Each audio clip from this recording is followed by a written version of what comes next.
생생매거진 오늘 함께하고 계십니다. 대구 경북에도 가업을 잇는 크고 작은 점포들이 많지만 크게 알려지지 않은 곳이 대부분입니다. 최근 대구에서는 3대째 가업을 잇는 소상공인들이 한자리에 모여서 3대 집합소라는 모임을 결성해 주목을 받고 있는데요. 참여한 점포와 앞으로 어떤 일들을 하고 싶은지 얘기 들어보겠습니다. 3대 집합소의 박신호 대표 연결합니다. 안녕하세요. 네, 안녕하세요. 네, 반갑습니다. 네, 반갑습니다. 네네. 제가 3대 집합소 대표라고 소개를 했는데, 이렇게 모임을 네. 결성한 분이세요. 네. 그 가업을 잇는 상인들을 좀 모아야 되겠다고 생각한 뭐 특별한 뜻이 있을 것 같은데요. 네. 일단 첫 번째 이유는 저희가 제가 뭐 가업을 잇고 있다라는 것도 있지만 네. 막상 이 가업을 잇겠다고 생각을 하고 하다 보니까 힘든 점이 한두 가지가 아니에요. 네. 네. 뭐 가업을 잇는다라는 것 자체가 어떻게 보면은 주위에서는 굉장히 뭐 훌륭하다 아니면 정신이 뭐 좋다 이렇게 이야기해 주신 분들 계시지만 또 규모나 이런 면에서 봤을 때는 상대적으로 영시한 분들이 많으셔서 네네. 네, 저희가 혼자서 거기 가업을 이어간다라는 생각을 가져가는 것보다는 이제 그런 같은 처지에 있는 분들이 모여가지고 어려움을 가지고 있는 걸 서로가 좀 공유를 한다든지 하게 되면 네. 뭐 이런 안 그래도 지금 힘든 이 불경기를 이겨나가는데 조금은 더 위로가 될 수 있지 않을까라는 생각을 하게 된 게 하나가 이유가 있고요. 네네. 또 다른 하나의 이유는 생각해보면 그 시간이라고 하는 거는 이제 절대적으로 쌓여야만 형성이 될 수 있는 거라고 생각을 해요. 그렇죠. 근데 그게 이제 자산이라고 생각하면 큰 자산인데 사실은 우리가 너무 거기 가깝게 뭐 당연한 시하게 생각해 왔기 때문에 그거를 제대로 평가를 하지 못하고 있는 부분이 있지 않나 생각을 했었습니다. 네네. 네, 그런 부분들을 어떻게 하면은 좀 더 우리가 자긍심을 가지고 현재 하고 있는 일에 더 전념을 하고 좀 발전시켜 나갈 수 있을까라고 고민을 하다가 혼자보다는 둘이가 낫고 둘이보다는 셋이 낫지 않을까라고 해서 일단은 생각은 그렇게 했는데 막상 사람들을 모은다 그런 게 쉽지가 않았었고요. 네. 그리고 또 누구한테 이거를 해주세요라고 이야기할 수 있는 부분들도 처지가 다르니까 그것도 쉽지가 않았고 해서 그러면은 뭐 생각을 제가 했으니까 말도 제가 한번 꺼내보고 한번 움직여보자라고 했던 게 이제 첫 시발점이 된 거죠. 네, 그렇군요. 근데 네. 사실 우리 대표님 말씀하신 대로 뭐 이렇게 네. 가업을 잇는 오래된 점포가 물론 있을 수 있겠지만 자세한 네. 통계라든가 정보를 얻는 것도 쉽지가 않았을 텐데 네, 지금은 맞습니다. 예. 어떤 점포들이 지금 참여하고 계신 건가요? 참여하고 있는 점포는 일단 저도 업을 하고 있기 때문에 시간을 그렇게 많이 낼 수가 없었었고요. 네. 그래서 저희가 있는 약정 골목을 중심으로 해서 제가 움직일 수 있는 반경 내에 있는 업체들 중에 뭐 굉장히 역사가 오래됐다고 알려져 있는 곳을 먼저 찾아뵙고요. 예. 그리고 그 업체가 그렇게 숫자가 많지가 않았어요. 한 네. 두세 군데 정도밖에 안 돼서 그렇게만 가지고는 좀 힘이 약할 것 같다는 생각을 해서 이제 서문시장 쪽으로 좀 타진을 했었습니다. 네네. 그랬더니 마침 상인회 쪽에서 이제 그 조건에 해당하는 업체 사장님 한 분을 소개를 해주셨고요. 그 사장님이 도와주셔가지고 현재 저희 포함해가지고 한 8군데가 지금 확보가 되어 있는데 그중 한 절반 정도를 거기서 다 소개를 받았어요. 그러니까 서문시장은 뭐 잘 아시겠지만은 여러 업체들이 다 모여 있잖아요. 그렇죠. 예, 그러니까 거기는 뭐 옷감 가게, 또 모자 하시는 가게, 또 정육점 등등 해서 뭐 한 3대를 계속 이어오고 있는 곳들이 다행스럽게도 몇 군데가 또 제가 말씀드린 데 공감을 해주셔서 네. 지금은 그렇게 다양한 업체들이 지금 구성이 되어 있습니다. 그렇군요. 근데 진짜 3대 정도 되면 대구의 네. 역사와 함께 해온 점포들이잖아요. 네. 우리 박 대표님께서 운영하고 있는 점포도 대구를 대표하는 그런 가업 점포로 알려져 있던데 소개를 좀 해주시죠. 예, 네. 감사합니다. 네. 저희 같은 경우에는 이제 할아버지가 먼저 시작을 하셨고요. 저 네. 기준으로 봤을 때. 예. 저희도 뭐 정확하게 어떻게 서류가 있어서 아는 건 아니지만 저희 아버님을 통해서 이렇게 이야기 들어본 걸로는 네. 1926년에 할아버지께서 처음 한약방을 시작하셨다고 합니다.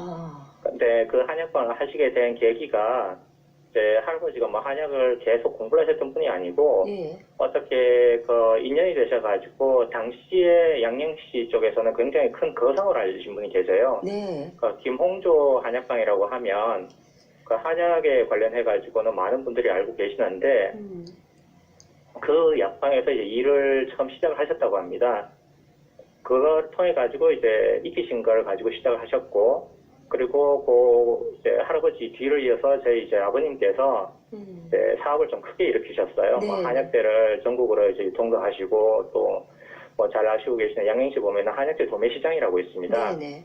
예, 그거를 또 개설하신 분이 저희 부친이세요. 아, 그러시군요. 네. 그래서 뭐 저희 아버님 활동하셨던 거에 비하면은 뭐 턱없이 부족하지만, 저는 저 나름대로 이제 또 제가 할 수 있는 부분이 있지 않을까 해가지고 맡은 지가 한 6년 정도가 되고요. 네. 사실은 저희 한약방에는 이제 뭐 이미 알려진 부분도 있지만은 조금 말씀드리기에는 좀 아픈 사연이 있긴 해요. 아, 저희가 이제 3대라고 하는데 사실은 세대로 보면은 3대지만 네.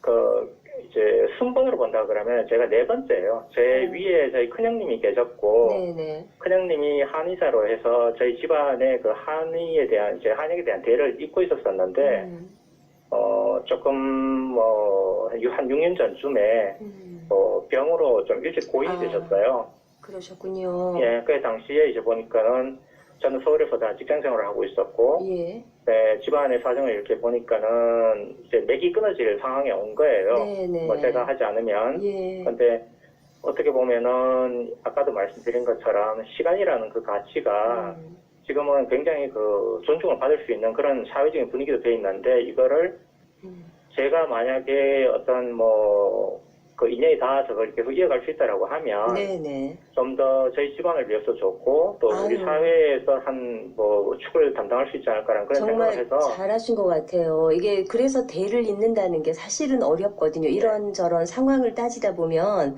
대가 네, 끊어질 맞습니다. 수 있는 상황도 많은데 이제 3대째 지금 가업을 잇고 계신 건데요. 네. 오래된 점포라 그러면 보통 조금 보수적인 이미지를 떠올리게 되는데 오히려 아주 젊은 분위기라고 소문이 나 있더라고요. 뭐 여러 감사합니다. 비결들 이런 거 공유하실 건가요, 서로?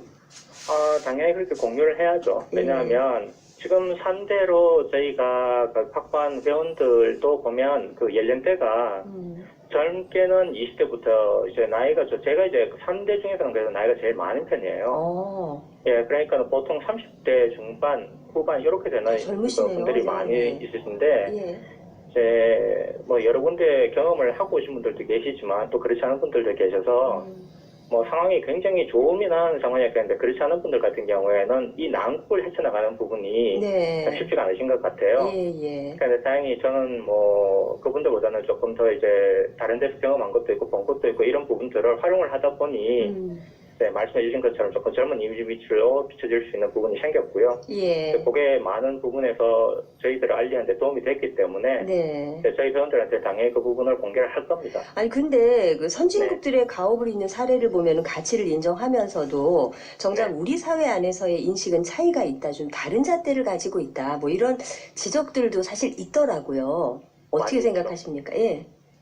실제 이 작업을 하면서 이제 한 분 한 분 찾아뵀어요. 찾아뵙고 또 소개받은 데를 이제 전화를 드려서 양해를 구해야 되니까 네네. 하다 보니까 이제 뭐 현실적인 문제 때문에 문을 닫게 됐다. 그리고 더 이상 지속을 안 할 거다라고 하시는 분들도 계셨고요. 네. 이제 그런 분들의 이야기를 들어보게 되면은 굉장히 좀 뭐 어려움을 많이 오랫동안 겪다 보니까 굉장히 심리적으로 위축이 되어 있는 분들이 많이 계셨어요. 네네. 그리고 또 실제 2대에서 이제 3대로 물려주신 분들 같은 경우에는 본인들이 물려주긴 하는데 한편으로는 주위에서 이제 보는 시각들이 뭐 당신 자식은 다른 데 가가지고 못하기 때문에 뭐 결국은 집에 와서 일을 하는 거 아니냐 뭐 네. 이렇게 비춰지는 경우도 있었던가 봐요.